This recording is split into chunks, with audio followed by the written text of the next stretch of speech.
Good morning, everybody. Welcome to another edition of Coffee and Sports in the Morning here on Wire Network. I'm one of your castmates, Mr. William D. Morgan, and I have a cast of thousands with me tonight. First, let me go ahead and bring in the NFL genius, my man Gene. Gene, what's up, brother? There you go. There you go. Go Birds, There baby. you go. There you go. Listen, winning a game in which you felt like your team was going to lose is so much sweeter than winning a game that you knew your team was going to win. I just want to say that out loud because that matters. I feel on it. When we beat up the Little Sisters of the Poor, I don't, but watching that game last night and having the expectation of losing the game and then winning, feeling good. Definitely beat a quality team last night. That is for sure. Next up, as you can see, old school NFL. My man Mo Better. Mo, what's up, man? Hey, good morning. What's going on, Will? What's up, Key, Gene, chat? Let's go. We're going to do this thing this morning here on Coffee and Sports. And I got to bring my girl Key on in here. Key, what's going on? How you doing? Yo, what is up? I'm back. I'm off today. That's why. There you go. There you go. Good to have you here with us. Good to have you here with us. All right. Gene, if you don't mind me, I'm going to go ahead and get into some WWE real quick. I don't mind at all. The time is... Listen, your time is up. The time is now. You can't see me. Yes. John Cena last night. Monday Night Raw was probably the best Raw I've seen in ages. We had John Cena last night capture the last title that eluded him from Mo's guy. We all know Mo loves Dom. But he went on. John Cena got the Intercontinental Championship last night. Last match in Boston. Let me go around the room. Key, I'll start with you. What did you think about John Cena getting this last leg of the Grand Slam? So I was watching the Eagles game, so I didn't see it live, but I went back and watched it. That was the only title he's never won in his 20-some-odd year in the WWE. He's never won any kind of the title, which I thought was wild to me. But I'm glad they pushed it. They pushed it on him. So he's now Grand Slam champion. He can put that along with that resume of his that he has. So I'm glad he won it. The thing is now who he's going to lose it to, because he's not keeping it. So that's going to be another top question for another day. But I'm glad he finally got that title he never won. Me too. Whoever wins that tournament's where he's going to lose it. Yep. I was just about to say that. Yep. Let me go to my man Mo. Mo, you've been calling for this match for ages, and we finally got it. What are your thoughts about that match last night? Look, it was a great setup, great match. And look, Dom is already showing you he's got some old school in him because he knew Cena's going out. I don't think he had any problem at all giving up the belt. It's a great setup. We've been talking about this for the better part of the last month or so on Meaty Boys about John Cena going up against Dom, getting the one belt that's eluded him his entire career. It's a great high to go out on for John Cena. And it's a great look for Dom. Dom lost, but in that loss, it's one of those losses that elevates Dom. So I enjoyed the match thoroughly. Gene, we'll finish this topic up with you. What was your thoughts about that match last night? Bro, I got to give Dom credit. I watched the intro because it was like right before Monday Night Football, and I knew it was going to happen. It was so predictable, but in the same sense, it was right. Yeah. And I got to give Dom credit. He put on a good match. I love the Eddie Guerrero tribute that they kind of did with the chair, and they both fell down. That was hilarious. I felt like it was fun. I felt like it was a great celebration of John Cena's career in Boston. So it was the perfect spot to do it, perfect time to do it, and it kind of sets up that tournament being for nothing, just being the last person to wrestle against John Cena. Wasn't very appealing to me. Now that tournament being for the Intercontinental Championship, now makes a little bit more sense. Yep. And the only thing that I thought would have made it better, and I was switching back and forth too, so if y'all saw it, please correct me. I thought R-Truth should have been there. What do you mean? Like in Boston? Yeah, he should have been there somewhere involved in that, because that's supposed to be his quote unquote childhood hero. He wins the last part of the Grand Slam, and I didn't see him. I thought it would have been great. He's been there throughout the entire retirement. Yeah, I just thought it would have been cool to see him on camera. We got him with Cody toward the end, so that was cool. And To see 2 title champions on Raw is that's an incredible thing. We had the Kabuki Warriors last night defeat Charlotte, Charlotte Flair and Alexa Bliss. Gene, I'll stick with you. What did you think about that match? I'm shocked that they took the titles off of Charlotte and Alexa as early as they did. I think that'll be a WrestleMania match, Charlotte versus Alexa, and I wanted them to take the titles off of them when one turned on the other. I feel like that it was way too soon, and I don't know. Just it was one of those things where it felt like it was unnecessary. You could have had the interference. I know they're setting up women's war games, but I will say this: if Charlotte and Alexa wanted to be taken as a long-term tag team, they needed to stop coming out with separate intros. Yeah. They needed to have their own tag team intro. And I think it was very evident when Charlotte came out with the Queen this year, and then Alexa came out when the Kabuki Warriors came out together. So I don't know. I think women's war games is getting set up in the worst possible way. I think they did a very shitty job of building up to war games. The men's war games isn't much better. So I'm not excited about this year's war games at all. Key, I'll go to you. What was your thoughts about that match? And should the Kabuki Warriors still be champions? You mean Charlotte and Liv? I thought they worked well together. As long as we don't see Charlotte in the women's contentions right now, I think the fans will be happy. Because right now they're cheering Charlotte just for that reason. As long as we don't put her in the title contention right now, or if you're going to put her in the title contention, you're going to get her to put the other person over. You're not necessarily going to get her to win, because I don't think she should win one right now. Do I think she should be champion? Of course, not right now. Later on, no, they can put it back on her. But I can see where this is going. Somebody's going to turn on somebody, whether it be Alexa turn on Charlotte, or will Charlotte go back being heel? I think we've seen Charlotte be a heel, and I think it's time for Alexa to turn on Charlotte. So just to make that interesting, I don't think Charlotte should turn on her. I think it should be a Liv thing. Liv. This is why Liv Morgan might be on her way back if I keep saying Liv Morgan. Alexa, yes, I'd be happy to see that. Turn on Let's Charlotte. Go. So I think that's going to, but no, I don't think they should have took them off so early. And plus, especially with Asuka and Kairi, they got their own little situation too. I feel like Kairi is stuck because she got to listen to Asuka, and that's going to be interesting too. Kairi going to be get sick of her SHIT too, and be out. So that's going to be interesting too. Oh, you know who the fifth member of that women's war games is going to be, right? For both sides. Very obvious. Yeah. You know who it's going to be? It's going to be Punk versus Division. Women's. Women's. Rhea and Io, along with Charlotte and Alexa. Yeah. That's 4. Right. There's 5. I bet you Bailey. I'm telling you right now. It might be Liv. It might be Liv. They're already setting it up. They're already teasing it. Jade Cargill will be the 5th woman of the heel war games. Yeah. And I think it'll be a returning Liv or Bianca as the 5th member of the that'd be sweet. war games. Yeah, because that will add that spice it needs. Because Liv got issues with Raquel and Roxanne for the whole Judgment Day thing, and then if you insert Bianca, she's gonna have beef with Jade. So I can see either way. Yep. I can't see Liv teaming with Rhea. That's the only thing that just they haven't dead it what that was. Mel, what you thinking, Big Dog, about that tag match? Should they have taken the belts off Charlotte and Alexa so quickly? Too soon. I think they should have had a longer run. I know they're starting to build up for WrestleMania, but it's too soon. They should have had a longer run. I feel like they're rushing this. They could have done more of a story. That I guarantee it won't be Charlotte turning on Alexa. It'll be the other way around. Mm-hmm. But I will say this: she could turn on her during another championship match. Like maybe they'll get a rematch, they lose the rematch, and then she turns on her. But I think that's what's going to happen going forward. I thought they worked well too, Key. But Gene brought up a point. They still were performing like singles performers coming out to their own music. Yeah. So that kind of lets you know they were together, but never totally together.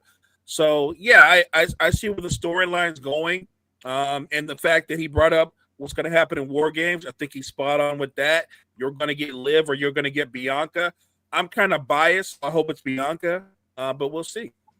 I agree with you, Mo. I Yeah. hope it's Bianca too, because Yeah. I think the lead up to Jade versus Bianca at WrestleMania needs to start at War Games. Mhm. Needs to start there. And listen, at the end of the day, I seen what they're teasing. Jade's one of her title defenses, and it better be successfully, will be against Charlotte. They've teased that for 4 months. Yep. And Yep. when those two are crossing paths, they teased it for 4 months. You better give me a good payoff to that. Really, Yeah, it's been. you gotta have Charlotte put her over at this point, because it's You like do. for right You do. now. You For do. right now, Charlotte doesn't need to win it. She has to put Jade over. But And it I- works. It works. It works, guys, because Jade's a heel now. It works because Yep. Jade. Yep. Jade. Yep. When you're a heel, you've got a bigger bag because you can do more as a heel. If Jade were a face, it wouldn't work because of her agree. skill set. So it's perfectly set up now. And I've never seen somebody take advantage of being a face as much as Charlotte has. This woman had everybody booing her for the longest. She became a face, and bam, overnight, she became a fan favorite. She embraced that role. Yeah, as That long was as you amazing. don't put her in the title contention and put the Yeah. belt on her, the Yeah. fans are fine. Yep. It's we keep ramming this title down her throat. Yep. Every title defense, we get sick of it. You can't be coming on the morning show talking about ramming shit. Ramming them. I'm like, Ram Jesus him, grab him, Christ. ram him. I'm gonna sip my coffee and shit. Oh man, good stuff, good stuff. But yeah, Gene, that's all I got, bro. Listen, I love it's 9:13, perfect time. I say, I always say this, right? You cannot start the morning with the main event. You can't do it. You can't start. You got to get the appetizer in before the entree. Last night's football game, Eagles Packers, Monday Night Football. I got goods and bads. I got takeaways from both sides.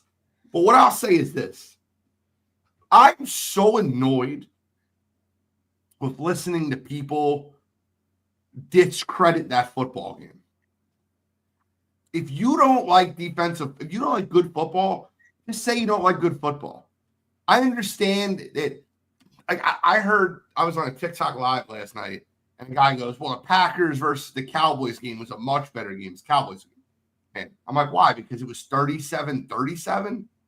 Like, that's not good football. That's Yeah, both bad defenses defensive stink. football. Last night, it wasn't like the offenses were awful. They weren't great. They weren't awful. They weren't like just tripping over themselves. And the defenses were incredible last night on both sides. Mm-hmm. Both On sides. both sides. Yeah. Players made plays on both sides. And for the Eagles to figure out a way to go into Lambeau Field and beat the Packers during their Super Bowl run, because that's their Super Bowl. They've been waiting for this game all year. Tush Push game, revenge game. It was everything to the Packers. To the Eagles, it's another team. Like next week's Detroit's Super Bowl. I'm sorry. Maybe I'm being a Philadelphia Eagles fan, but all these teams that wanted to crack at the Eagles after they won the Super Bowl, this is their moment. Facts. I felt like this football game was a great football game. I'm shocked that we got out of there with a win. I really did not expect that. I will Evan Williams. And I just want to say this. Evan Williams, if you don't know who he is, you should know after last night. I mean, he is a safety for the Packers, and he played incredible football for them. He was everywhere. He was the one that had the peanut punch on the football. He was the one, he had 7 tackles. He had 2 TFLs. He was the one that one-on-one Saquon Barkley behind the line of scrimmage. He played incredible football. So I want to give credit where credit's due. Will, I'll start with you. What was your takeaway from that game? Everything just fit. It was a windy game. And for to see those offenses go out there and be stymied by those defenses, I thought really the way that game was going, I didn't think the Packers was going to get on the board, but they ended up getting on the board. But yeah, I thought it was a tremendous defensive game. I have no problem with games like that. That's what I grew up under. Because I'm probably the oldest here. But that's what I grew up under. Tough defensive football games. Steel Curtain, Baltimore Ravens, back in the day, Ray Lewis and company. So last night was just a tremendous visit back to the day when you have a good defensive football game last night. I loved it. And if anybody's got a problem with it, you don't like good football. You don't. Key, I'm gonna go to you last because you're a fellow Eagles fan. Mo, what were your thoughts on the game last night? I loved it. I loved it. It took me back to those old Ravens Titans matchups where you had Ray Lewis matching up against Eddie George, and it's just collision, hard contact football. This wasn't about the offenses being inept. This is about the defenses playing at an elite level. The tackling, the hitting, the anticipation on routes. Like, I enjoyed it. Like I said, if you don't look at the scoreboard and you just watch what's happening, that's good football. That is good football. And you don't see a lot of that in today's NFL. I enjoyed it. It was a great game for me. Key, when you watch that game, as an Eagle fan, I came away from that game. Obviously, I talked about Evan Williams, but as an Eagle fan on the defensive side of the ball, an unsung hero on that Philadelphia Eagles team last night was Nakobe Dean. I felt like he was everywhere. I felt like he played great football. He was the one that forced the fumble on Jordan Love when they were in field goal range. Key, what was your takeaway from that game, goods and bads? The momentum killer was Jalen's fumble. That 15 play drive for over eight and a half minutes. That drive, and then for him to go fumble, that was a momentum killer right there. But the defense showed up and showed out. Jalen Phillips, one guy. He just got here. He said this was the most excited he's ever been in his whole career. It's because he's finally on a winning defense. He's on a winning team now. He can show out and be appreciated. I feel like Miami didn't appreciate him. Plus, when Vic Fangio was in Miami for that couple seasons, Miami was a top 10 defense. So he already knows the system. He knows how to play, and he fits it. He fits us so well because the way he was flying off every play, he was flying off the ball. You seen him. He got off one man and tackled Josh Jacobs. He recovered the fumble that Nakobe Dean did. Dean was all over the place too. And then credit to the Packers secondary. Even AJ said it himself. They was playing great. They covered me. We couldn't do anything. So you can't force feed AJ Brown if he's not open. So they covered him well. So that left Devontae Smith open and what Jalen could do. But it was a very good defensive game. Again, defensive games, you're going to have low-scoring games like this. It's up to the offense to find that one play to have more points than the other team. Jalen said best, name of the game, you have to score more points to win. So 10-7 it is. I was just hoping and praying it wasn't like, the Pittsburgh game. I was like, oh, and I seen the almost safety. I was like, that could have been bad. I'm like, oh, no. Oh, I knew that wasn't immediately. I watched the referee throw the beanie, and as soon as he threw the beanie, I knew that was a touchback. A lot of football fans had no idea what was going on there. I was just like, oh no. I was like, wait. I was like, that can't be a safety. I was like, wait, did he really touch that? And then I seen his foot. I'm like, oh no, he was good. Okay. As soon as the defender touches the ball, yeah, you cannot have a safety. Yeah, you cannot. It's impossible. That's by rule, and nobody knows this in the NFL. And let me educate some people that are listening. By rule, people see this all the time. They have no idea what happens. When a defender goes down and touches the football on a punt return, the offense can return that ball. They can fumble it. They can lose it. They can do whatever they want. And it doesn't matter. The receiving team has the option to take the ball where it was first touched by Green Bay or take the advance, which is why it's basically a free play when a defender touches the ball on a punt return. That's why he picked it up and went, because you have an option. A lot of people don't know that. I didn't know that until 2.5 years ago when I had to really kind of break down a play that happened in Jaguars versus Titans that happened on Thursday Night Football. It was very similar to that. I knew it was a touchback as soon as the official threw the beanie. I knew they were going to get it right. I had no problem with that. At the end of the day, Key, when you look at that Eagles team, I'll say this right now. I told you last night that offense was going to struggle. I am so glad I didn't cringe. I was cringing the whole time. Like, embracing for impact during AJ's post-game interview. And it was perfect. Mhm. I'm like, oh, great. He didn't say anything stupid. Like, I'm so happy. Yeah, But, he was good about it. he was good. But the defense looked great. And if anybody's got a problem with the Eagles offense, tune in next Sunday. I guarantee you they put up tons of points versus Detroit. Tons. That'll be a high-scoring game. You could book the over for that game already. I'm on point with my team. I'm telling you. This next week will be a 55 over-under, and that'll get hit. But any other thoughts on Monday Night Football? I do find what Jason Kelsey said before and on his podcast to be so accurate. Did you guys know the Buffalo Bills ran the tush push more than the Eagles this year? Yes. Yeah, I Yes. saw that. Yeah. I find it humorous. The first, I guess the Packers ran like a quick quarterback sneak tush push where they jumped off sides. And then the Eagles ran a tush push where it was very obvious that they started early and neither one got called. And then the Packers did it again and they got called the third time it happened. But everything on the internet, see, you can't defend the play when the Eagles do it. They jump off sides. I'm like, I get it. But other teams are doing this. Other teams are jumping offside. Because we're so successful with it, I hear it way more often than we should. I keep telling y'all the tush push is rated E for everybody. Everybody can use it. We just do it more efficiently. All right. Well, we do have a couple games that we didn't talk about from this past week yesterday. We didn't get to them all. I do want to ask you guys this question. Now, I think the Commanders are cooked. They're 3-7. The Lions looked really good in that football game. I found it interesting that Dan Campbell took over play calling. And then the next 4 or 5 play calls were designed specifically for Jameson Williams. Mm-hmm. Now the Lions scored 40-something points. I don't understand where it came from, but Dan Campbell took over calling plays. And I felt like that should be a conversation. So, Mo, did you see how Dan Campbell took over play calling for Johnny Morton? I did. I thought it was strange that he did that, but knowing how Dan Campbell coaches, his personality, I actually think that Dan Campbell thought that Johnny Morton was coaching too conservatively.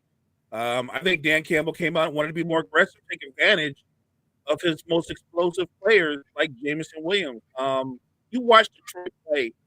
Amon-Ra St. Brown is their best route runner, but their most explosive receiver is Jameson Williams. Amon-Ra St. Brown, actually, when you really watch him and his skill set, he's actually an underneath guy. He's a chain mover. He doesn't really beat you on deep routes. He beats you between the lines. That's his strength. So, yeah, I'm wondering, though, if he's going to take over play calling, what does Johnny Morton do?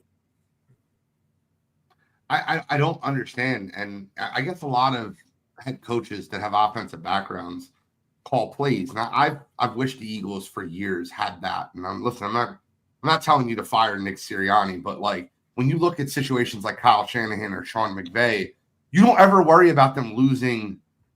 You don't ever worry about them losing their offensive coordinator because you understand the offense is Kyle Shanahan's or Sean McVay's. When Philadelphia Eagles lose their offensive coordinator, like, oh, new offensive system's coming in this year because it's not Nick Sirianni's system. When Dan Campbell took over play calling, Will, what were your thoughts? I don't know if you've seen the second half of that game. Their offense was definitely more explosive. He probably thought that when a coach takes over play calling, it's because he thinks that side of the ball is stagnant and predictable. So I'm thinking that's why he took it over. And he turned out to be right. Jameson Williams is an electric receiver, and he's a playmaker and can get things done.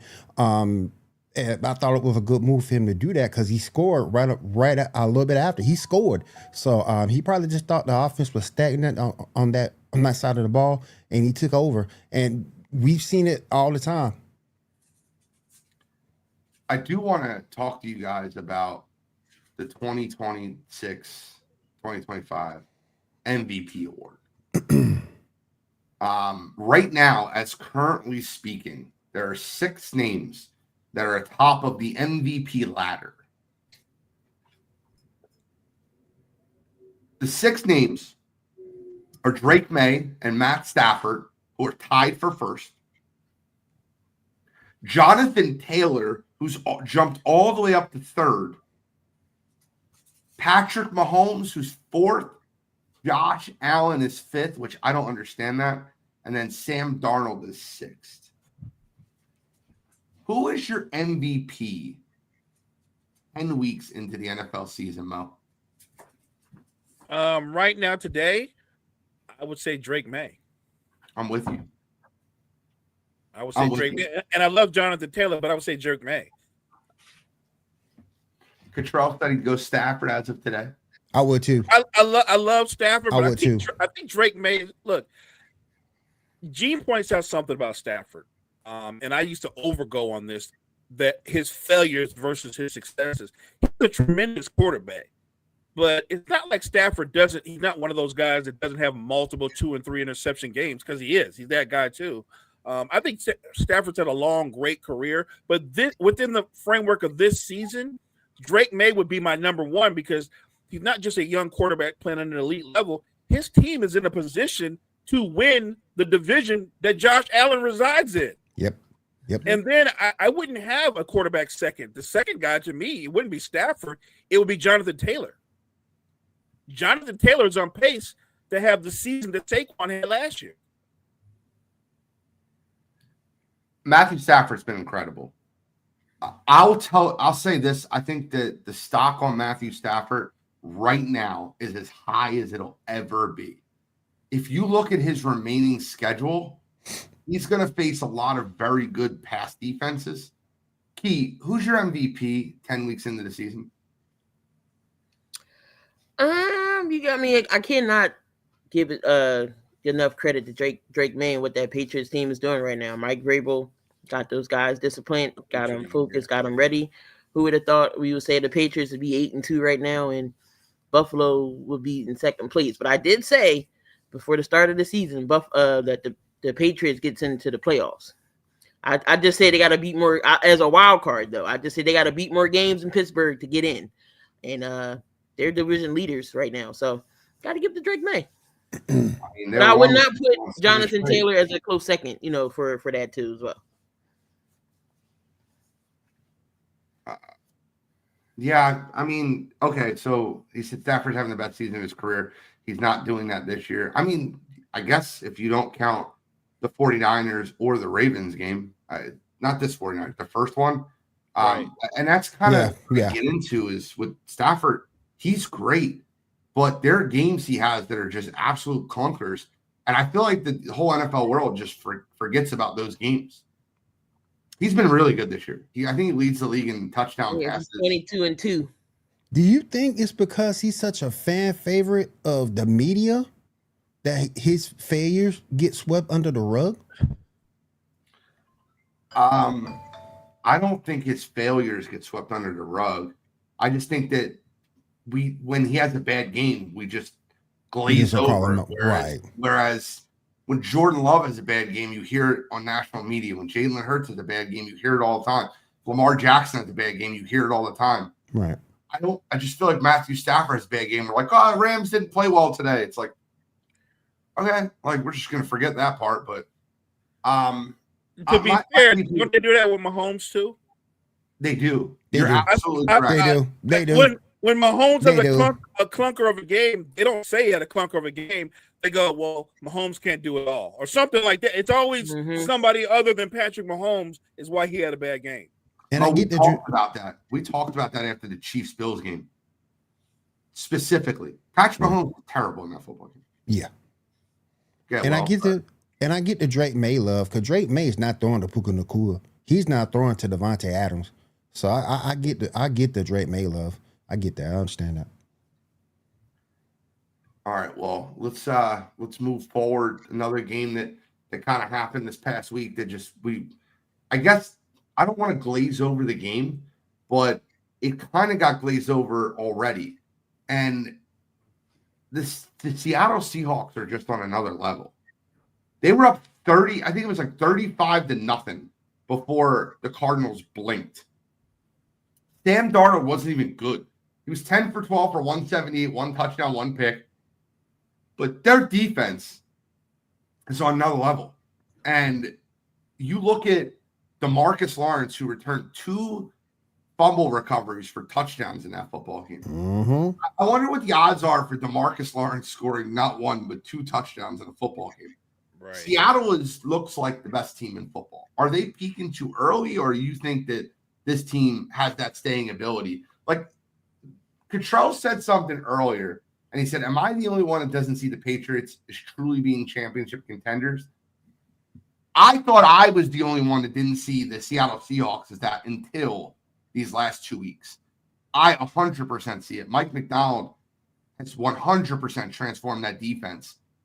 Seattle, New England could be the Super Bowl. Could be. Could 100% be the Super Bowl. What are your thoughts on the Seattle Seahawks, man? I just think they're a dominant defense. Their offense is a really good offense. When Sam Darnold hasn't been good, the running game has picked him up. Look at that division. I'm a Niners fan. The Niners are a good football team, but they're the 3rd best football team in their own division. Like, that's how good that division is. They're behind 2 teams that are probably better football teams than them right now. And I think Seattle has a legitimate shot to be the team that meets the Eagles in the NFC title game. That wouldn't shock me at all. The 5th best odds to win the AFC is the New England Patriots. The Ravens are already ahead of them. Colts, Bills, Chiefs. The 4th best odds to win the NFC Championship game is the Seattle Seahawks, with the Rams, Eagles, and Lions ahead. Will, which one of those 2 teams do you think is a better bet? If I gotta go with the AFC, I'm still looking at the Rams. I think I think the Seattle run game is not the best, but I think it's consistent. They're a good defensive football team. I love their receiving core.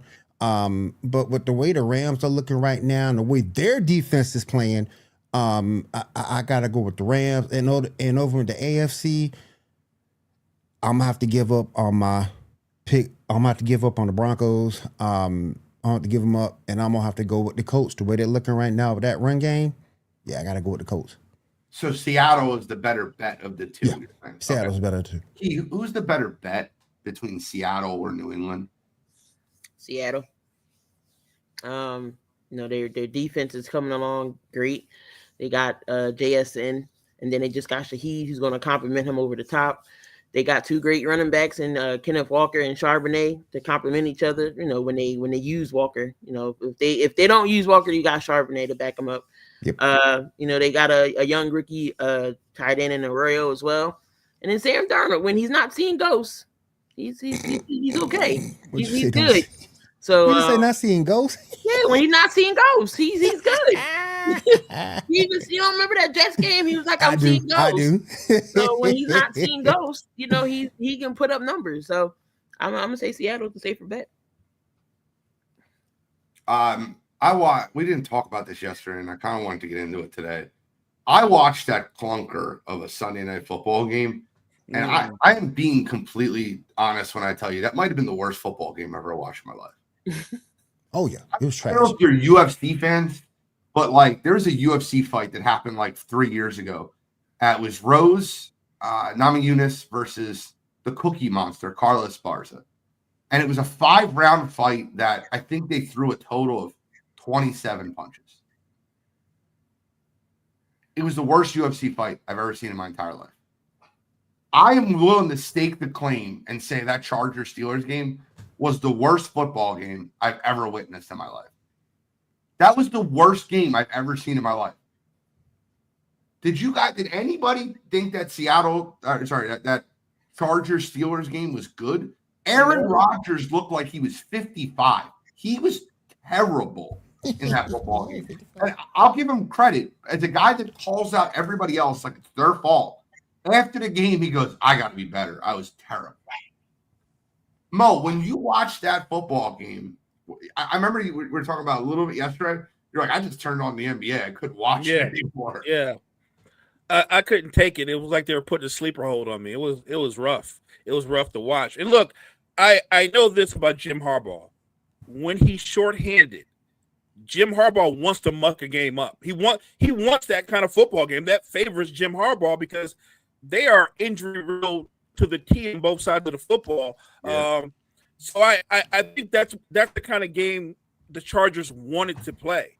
The fact that they were able to bait the Steelers into it and just shut down the Steelers offense. By the way, the Steelers offense might be one of the most overrated offense in the NFL. They're not very good. Nope.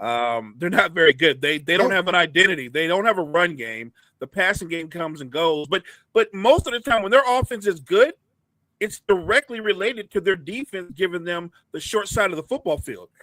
Pittsburgh doesn't go on 75, 80-yard drives. They don't have that kind of talent. So I think they're vastly overrated. We talked about this weeks back. I think they will continue to come back to the pack in their own division. That division winner, 9 games to win that division. I found this was just interesting. I want to kind of pass the baton after that terrible football game. Will, have you seen the lawsuit that came out recently in LSU with Brian Kelly? Heard about We it. talked about this on Monday. Talked about it on Monday, yeah. But no. This morning or late last night, Mhm. they formally filed a lawsuit Oh my against LSU. Oh my goodness. You got to hear this. Brian Kelly says, I was not formally terminated. He's never been formally fired. The school, according to the petition for declaratory judgment, is now seeking to fire Kelly for cause and potentially avoid paying the full $54 million buyout.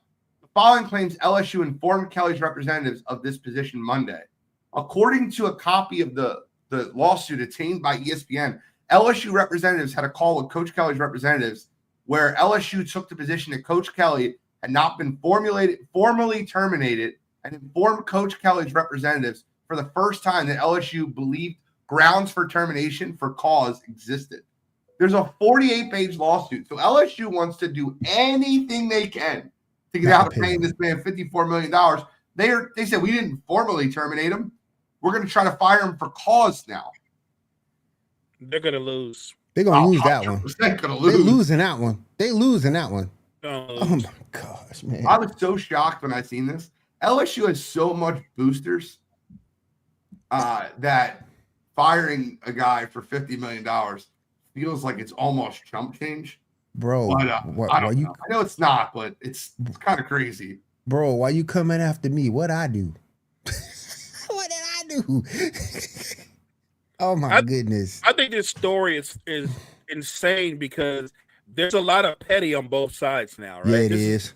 This is about being petty now. But yeah, you can be petty if you want, but if you're LSU, this is a bad look for you. I mean, Mo, what this people is think of Brian Kelly is what people think of Brian Kelly. He's still going to get his money. LSU is being Vince McMahon petty. That's what this is. That's Vince McMahon petty. That line is perfect. LSU is making themselves unattractive. Yep. Facts. They are killing themselves. They're not hurting Brian Kelly. I mean, you're not going to get Nick Saban to go No. coach your team after doing this shit. Nope. I don't think they're going to get Nick Saban anyway. But like when you're trying to draw a top coaching candidate, this is not going to be helpful. No. Key, your thoughts on the LSU debacle?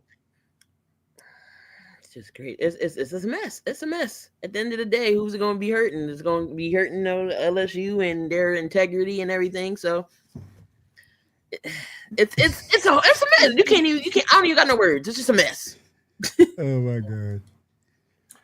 But I think, but Yeah. I do want to say this real quick. Please. With LSU, and you pile it on top of this, you got a coach in the SEC. So that's going to be another point of contention. But you dealing with a bad administration, coaching in the SEC, not any loss can get you done. It even compounds more to the fact that it's a terrible situation. I couldn't agree with you more. I want to move on to the NBA. Mo, I know you're ready for this one. Last night seen a lot of really good basketball games. I mean, it was a great night on the hardwood. Give you an example. We'll talk about a few of them. But a double overtime game in Detroit where Cade Cunningham shot the ball 45 times. Yeah. There was a game-winning buzzer beater in Orlando where Desmond Bain called game on a turnaround three. But I don't think there was any game that had a crazier ending than the Miami Heat. Yes, that was a great Cleveland game. Cavaliers, 140 to 138. The alley oop that caught with 0.3 seconds left. Mo, tell them what happened. You know what? In football, they got a jerk route. So in basketball, there's a similar thing. Andrew Wiggins is supposed to be the primary screener, but he's actually who the ball's going to. Donovan Mitchell gets caught watching the ball, gets picked. Andrew Wiggins lob for the win with 0.4 seconds. It was a great play call by Spoelstra and company, and executed to perfection. I don't know if Key or Will, if you guys seen this, but it's worth a watch. It's an incredible play. Yeah, I seen it. Great. I didn't see it. I gotta watch it. And look, another guy, and this is, first round pick out of Indiana. We get to watch him play, college basketball a couple years ago. Keely Ware, he was incredible last night for Miami. I think the guy had a triple double, or at least he was close. He had 20 boards. He was all over the backboard last night. Key, what were your thoughts on that Heat versus Cavs game?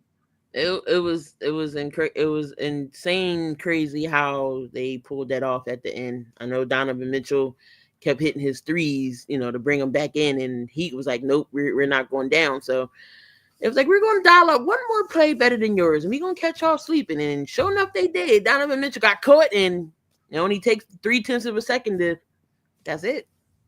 And I think he was still high on the fact that he had just hit a spitting 3-pointer to tie it up with 0.4 seconds to play. And he was walking off, like that was game or something like that.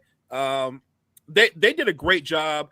That's Spoelstra recognizing who they're playing against, who they can catch watching. The guy they caught watching was Donovan Mitchell. Just a great call. Why am I catching strays this morning? I ain't done nothing to nobody. I just woke up. Why I'm catching strays this morning? Wow. Damian going for it. Okay. Oh, well, I guess I'm getting myself out there. It's all good. It took about a week for Victor Wembanyama to break out of his biggest slump ever. I mean, you're not catching strays. This is a direct bullet.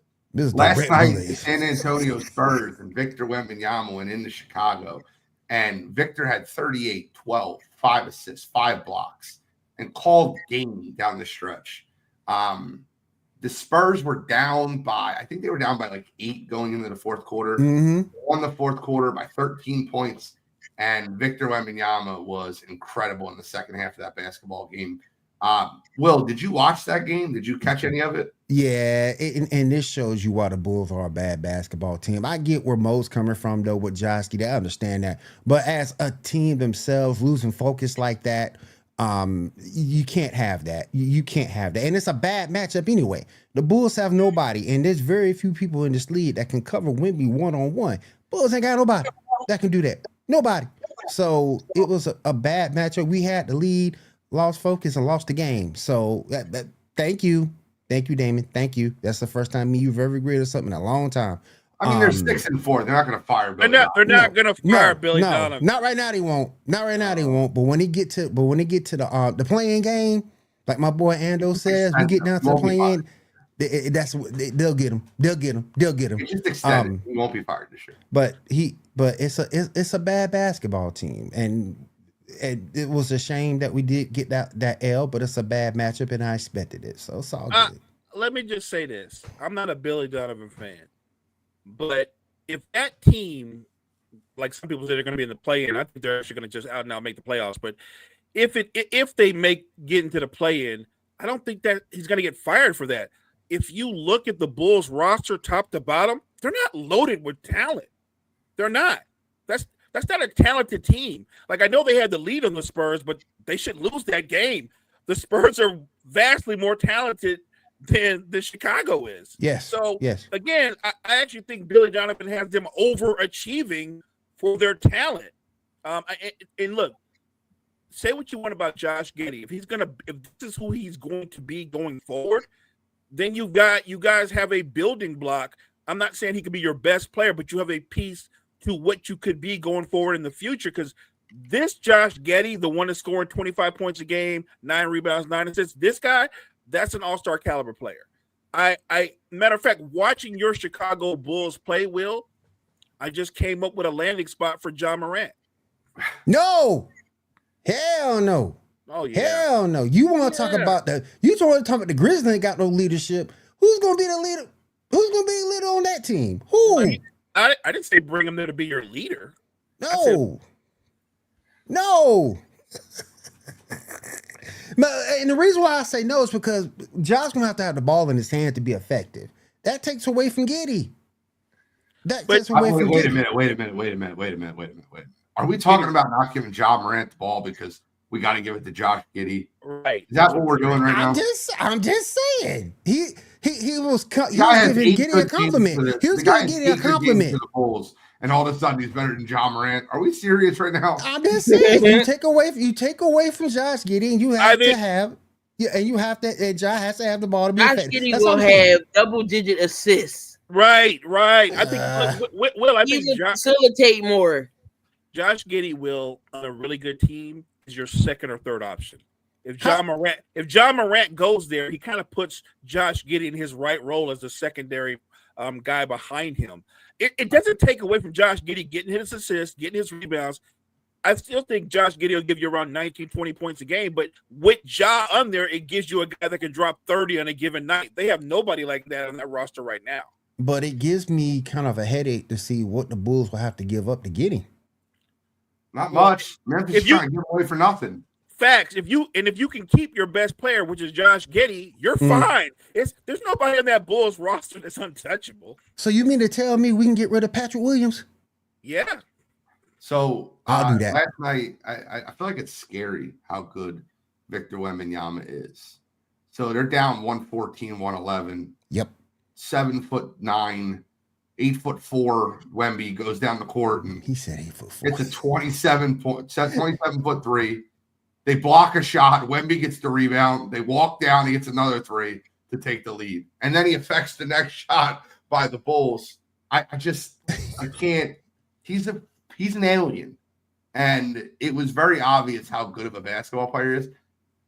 Mo, how long is it until he's the best player in basketball? I don't think as soon as a lot of people think it is. I think it's another couple of seasons. Because when he's on the move, when he's moving, he's almost unguardable. Right. But when you try to put him in a spot like on the elbow or in the post, he becomes a lot more guardable because people want to talk about his size. Right. Well, he's not. He's tall. He's not big. Right. There are guys that are almost a foot shorter than him that are physically stronger than him. So when he's on the move, unguardable. But he is guardable if you're physical with him and you can touch him. So I think still a couple of more seasons. It's funny, we were talking about that on N1 yesterday, where I think Wemby's in the top 5 for MVP, but the usual suspects are still the best players. So he's not ahead of Joker. He's not ahead of Giannis. He's not ahead of SGA. I think he's on his way, though. I think he's a lot closer to Giannis than you do. Well, he's more skilled. Here's the thing about Giannis. Giannis is an anomaly because there are guys more skilled than Giannis, right? If we're going on, and that's the confusion. Anthony Davis is more skilled than Giannis. Like, there's a lot of bigs that are more skilled, or players that are more skilled than Giannis. What Giannis is picture Shaq 60 pounds lighter and can be on the move all the time. Right. Giannis is they're very similar in what they do. It's just that Giannis does it better than Shaq did because he can initiate offense from off the bounce. Shaq had to do everything in the restricted area, but look, Wemby's more skilled than Giannis right now today. There's no question. But if you match them up, Giannis will overwhelm him because he's just physically more powerful than Wemby is. Like, I think Wemby's close, but I think he needs a couple of more years before he becomes the guy. Key, Will, I'd like to ask you guys both this question. If I'm giving you for the next 2 years, that's it. The next 2 years, player A or Wemby, I'd love to hear where you guys stand for the next 2 years. I'm not talking about the rest of their career. Rest of their career, it's easy. You're going Wemby versus anybody. I don't think there's anybody in basketball that you would take. Okay, Mo, stop me. No, I'm looking at Damian and say John to the Lakers. No, thank you. No, thank you. I don't want him neither. For the next 2 years, rest of his career, I don't think there's a more valuable player than Wemby. But for the next 2 years, I'm gonna start you off, in my opinion, with some easy ones. And then I'm going to ease into some of the tougher ones, in my opinion. We'll see. Next 2 years, do you want Wemby or SGA? I want SGA. Yeah. SGA. Keith? I'm gonna take Wemby. Oh, next 2 years, do you want Wemby or Joker? I'm taking Joker. I'm I taking started with easy ones, and then I'm taking Joker. just Yeah, like, I'm screw taking it. I'm going to go Wemby Yeah. now. I'm taking Joker. Yeah. What did you say, Keith? Joker. Joker Okay. for me. Next 2 years, Wemby or Luka? I'm taking Wemby. Yeah, I'm taking Wemby. Yeah, I'm I'm taking taking Wemby Luka. over Joker. I mean, over Luca. Luka. I'm taking Luka. Really? So all three of you guys took Wemby? Yeah. I think Luka is in the best shape of his life, and he's playing incredible basketball right now. Mo, you watch him more than I do, but God, say something. I want to hear your opinion. Look, Luka's a great player, but I think it's difficult to win a championship for Luka as your best player. Okay. Now I don't want to confuse win a championship with winning. If Luka's your best player, are you going to be good? Are you going to win 50 plus games? Yep. Mm-hmm. But I think it's difficult to win a championship with someone like that who's so ball dominant, and he gives you like so much of what he does offensively has to offset everything he doesn't do defensively. That's fair. I think it's difficult to win Very with fair. that guy. And then look, Wemby over Luka, Wemby over Joker. That's Wemby because over SGA. Damian don't know basketball, so we're not gonna go there. That's fair. We also can't count recency bias as well. Don't look at recency bias either. Last two players, Wemby or Giannis. Next 2 years. I still want Giannis. I'm still I'm taking going Giannis. Giannis. I'm going Although I think that if Wemby's going to have more success over the next 2 years, but I think Giannis is still going to be the more dominant player. I think that Wemby is already ahead of Giannis now. I believe that. Maybe I'm tripping. I don't think you're alone. I think a lot of people feel that way. And then the last one, and I kind of want to bring this up because I think he's the top 6 player in basketball. And everybody's probably going to take Wemby, and that's that. I've seen such incredible strides from Cade Cunningham. So I'm going to go Wemby or Cade Cunningham. I think Cade Cunningham's 6th best player in basketball now. I'm a big Cade Cunningham fan, so I'm gonna stick with Cade. I think that Cade, the crazy thing about Cade is he's still getting better. Oh, unbelievable! I got firsthand watching that guy kick the Sixers' ass Sunday night, and then he goes on a back-to-back and wins another one in Washington last night. Granted, Washington's not a great team. On a back-to-back after what he did in Philadelphia to go on a second road game and win that. Wemby or Cade? Will? That's a tough one. I got Cade. I love his potential. He's not done. Just remember, go look at like I knew like somebody was going to bring up right. He shot 45 times, only made 14. Granted, but I want you to look at Detroit's roster. Yep. Their second leading scorer is Jalen Duren, who's a really good big, but he's more of a rim running big. He's not the kind of guy that you just feed the ball to in the post and he can score. Cade Cunningham still doesn't have a running mate on that team. After Jalen Duren, everybody else averages 12 or 11 points per game. They don't have a lot of firepower. They're still waiting for Jaden Ivey to get fully healthy. Once Cade Cunningham gets a running mate on the wing, on the perimeter, it's over. Yeah. It's over in the East. Yeah. Next 2 years, Cottrell. We're asking 6 players. I have Wemby for the next 2 years, but Cade, I think Cade's the 6th best player in basketball. I don't disagree with that. So SGA, Joker, Luka, Giannis, Wemby, Cade. Whatever order you want to put them in. I think he's 6. Last but not least, I have one last thing on the agenda, and it's NBA related. Last night's Dallas Mavericks Milwaukee Bucks game had everything. Great basketball game. Cooper Flagg had his best game of his rookie career. Facts. But the crowd in Dallas is what I would love to. Oh, I love it. I love it. Yeah. They were screaming, fire fire Nico. It was deafening. The whole crowd in unison yelling, fire Nico. Guys. You got to be all sorts of dumb for doing what you did and expect not to get backlash from it.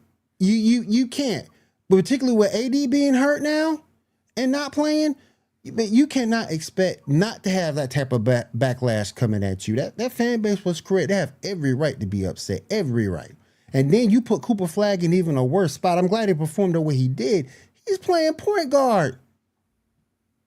Okay. Come on, man. I'm going to do something that's probably unthinkable, but okay. Go ahead, P. If I'm Nico Harrison, I'm not even sitting courtside or where I'm sitting at. I'm being a booth. I'm being a press box somewhere. I'm staying at the house. I'm not showing my face there. No.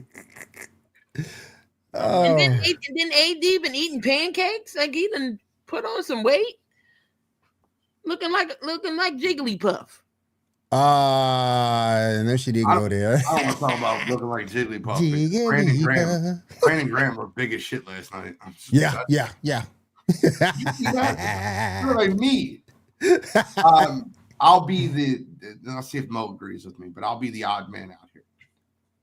If Kyrie doesn't get hurt and AD is there, would you rather have Cooper Flagg and Anthony Davis or Luka?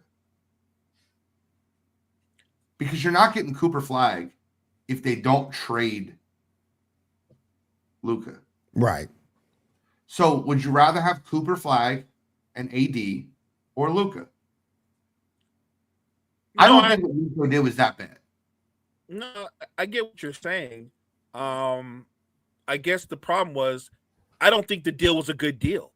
Like when you made that deal, you should have got back Anthony Davis and Austin Reeves. That wasn't a good. They should have got more for Luka. Right. They should have got more. That was the problem. Right. And so we're going on what if, but that's the problem. I'm going to give Mavs fans credit because they're clearly NBA knowledgeable. Because most people wouldn't be tripping like this early in the season. But you see the teams.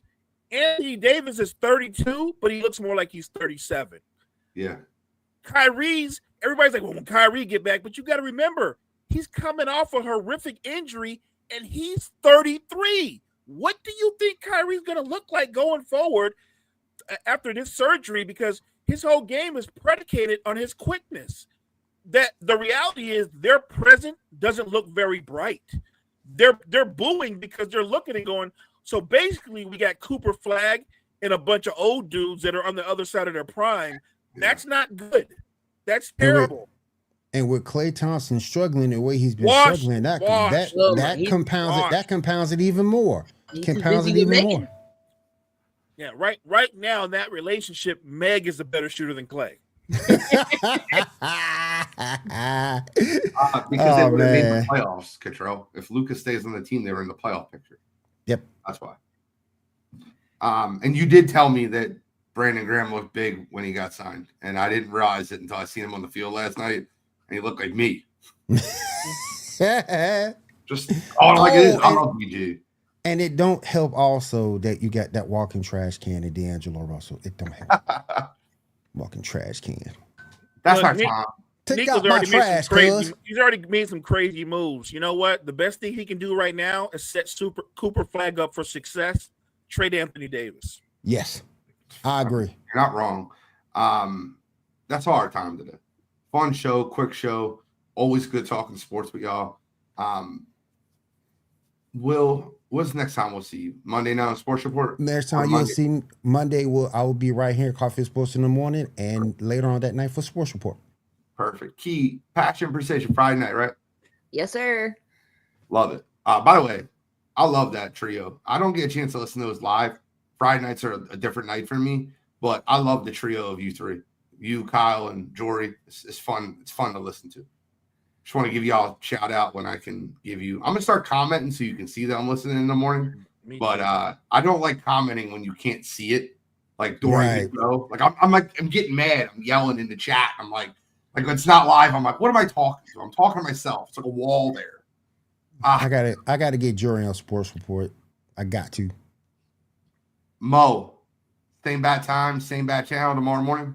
For sure, you'll see me tomorrow morning, Thursday morning, and then Brett and I are going to be doing a little bit of the morning show with a hint of Meaty Boys in it. So look forward to it. I love it. Thank you guys so much for tuning in this week, this morning to Coffee and Sports. Any final thoughts? Just appreciate the chat and all the energy. Thank you guys for coming out and joining us during the show. I love this, by the way. Just wanted to give you that response. Love Lash Legend. Love Lash Legend. About time they're doing something with her because they dropped the ball with her and I forget her partner she had. They dropped the ball with that, so why not? I'm all for it. Yep, me too. They need to change her name. I do not like the name. I don't like the name. She sounds like a comic book character. She sounds like a porn star. I don't like it. I didn't want to say that on air, Mo. I didn't want to say that either. Any other final comments, y'all? If anybody can get away with that, it would be Mo. Thank you, everybody, for tuning in to Coffee and Sports. I'm the NFL Genius. That's William D. Morgan. Key in the building. I was trying to start that, but I didn't. Key in the building, and Mo better. And we are signing out.